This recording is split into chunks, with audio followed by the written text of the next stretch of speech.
technique qu'on m'a demandé plusieurs fois, c'est le Top Shot de Lennart Green. Donc je vais vous montrer un petit peu à quoi ça ressemble. C'est parfait pour une production de cartes. On dirait vraiment qu'elle peut apparaître comme ça dans la main droite. Ok, et ça peut être aussi parfait pour, par exemple, débuter un effet sandwich. De cette façon. Ça permet de montrer un petit peu les deux cartes détectives. Donc on rentre directement dans les détails de ce mouvement-là.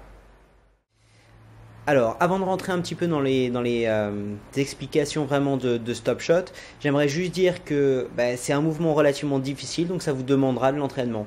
Donc passez un peu de temps, c'est vraiment un shot qui vaut le coup. Ça fait vraiment, ça donne de temps en temps même l'impression que la carte apparaît directement dans la main droite. Donc vraiment, c'est, je pense, un shot qui vaut vraiment le coup d'être appris. Alors, avant même de rentrer dans la position de la main, je vous conseille d'avoir les mains relativement moites pour faire en sorte que cette carte soit facilement attrapable par le petit doigt. D'accord? Donc le petit doigt doit être relativement humide, hein, ça ne doit pas être mouillé non plus, mais relativement humide. Il faut que la main puisse adhérer facilement sur le paquet. Donc voilà, la position elle-même de la main gauche. Donc ça c'est la position mécanique normale. Il faut passer simplement notre index sur le haut du paquet. D'accord? De cette façon-là. Ok? Donc voilà. La pression est maintenue entre notre pouce et notre index. D'accord? Le paquet est posé le long du pouce et on peut voir que comme avec la position mécanique, il y a un creux comme ça entre la paume de la main et le bas du paquet. C'est très important parce qu'en fait, le jet de la carte va être créé par une tension faite entre notre pouce et notre petit doigt. Je vais y revenir, je vais juste parler rapidement de la chair du petit doigt et la chair du pouce, enfin la chair de l'index et la chair du pouce. Vous ne voulez pas que l'index revienne par-dessus le paquet et ça bloquera la carte. D'accord? Donc vous ne voulez pas ça. Vous voulez vraiment qu'il y ait vraiment qu'une petite bosse comme ça, regardez, qui dépasse à peine du paquet. D'accord? La chair ne revient pas sur cette carte. L'index ne doit vraiment pas gêner le jet de la carte. Concernant le pouce, de la même façon, on ne veut pas qu'il y ait énormément de chair qui revienne et qui bloque la carte. D'accord? Il va falloir qu'il y en ait un petit peu. Ok? Mais voilà. Ça, c'est à peu près tout ce que vous voulez. Ok? Donc voilà la bonne tenue du paquet pour ce shot. Ok?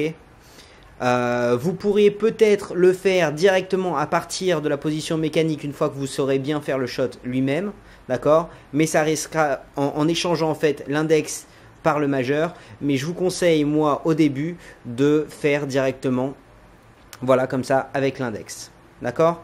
Donc là vous êtes sur une bonne position pour pouvoir commencer votre shot. Donc ce qui va se passer, c'est que le petit doigt va venir sur le coin en bas à gauche, à droite pardon. En bas à droite et va faire tension entre le pouce et donc notre petit doigt. Et donc on va pouvoir voir que ça crée une courbe sur le paquet. D'accord? C'est pour ça que ça doit être tenu, le paquet doit être tenu fermement entre notre index et notre pouce. Le petit doigt vient et met de la pression sur ce paquet en faisant notre courbe et en fait va retirer la carte. Voilà, de cette façon. Et là, au lieu, moi là je continue à appuyer, mais au lieu d'appuyer, je devrais relâcher de cette façon, d'accord?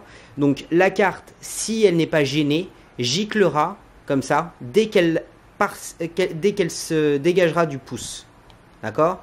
Et donc tournera de cette façon et tournera aussi comme ça, d'accord? Donc voilà. Donc on va regarder rapidement un petit effet en slow-mo pour pouvoir comprendre mieux cet effet, mais voilà comment ça se passe.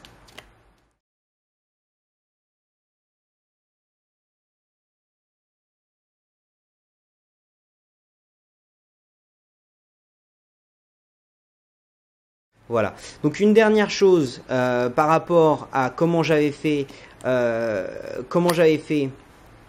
l'apparition des deux cartes comme ça avec le Top Shot. Voilà comment ça se passe. C'est simplement qu'il y a une carte retournée et la deuxième carte retournée par-dessus. Donc voilà, ça c'est une bonne façon de commencer un effet sandwich par exemple. Hop, comme ça on peut montrer les deux cartes directement qui apparaissent vraiment comme ça quoi. Donc voilà, j'espère que vous avez bien aimé ce tutoriel. Si jamais vous avez des questions, n'hésitez pas.